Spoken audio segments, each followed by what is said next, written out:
He did so in response to a request from House Minority Leader Nancy Pelosi, D-Calif, who told some Democratic lawmakers that she spoke to Trump by phone on Thursday morning and asked him to tweet this to make clear Dreamers won't be subject to deportation in 6-month window, according to a Democratic aide. The tweet came after 2 days of Trump trying to have it both ways on the Deferred Action for Childhood Arrivals program, which gave 2-year work permits and deportation protections to nearly 800,000 undocumented immigrants who came to the U.S. as children.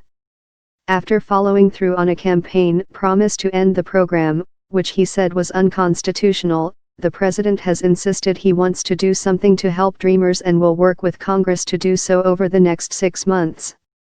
The White House did not immediately respond to a request for comment on the call. It makes sense that Democrats would want to quell some of the fears of Dreamers, many of whom are panicking over a decision that could cause them to lose their jobs and be expelled from the country. DHS officials have said they have no plans to affirmatively go after DACA recipients in the event that they lose their permits. But many Dreamers are afraid anyway, based on other Trump policies. Trump has said immigration agents should be unleashed to do what they believe is best, and he instructed officials to revoke Obama-era guidelines of who should be pursued for deportation. Since those policies were changed, immigration advocates and attorneys said they have seen a greater number of individuals who were allowed to stay in the country for years being picked up, particularly if they have removal orders, which many DACA recipients do.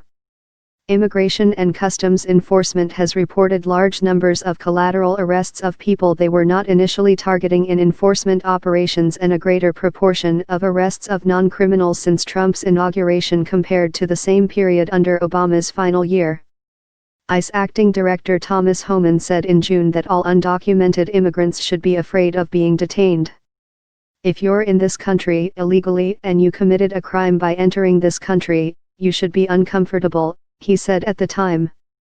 You should look over your shoulder, and you need to be worried.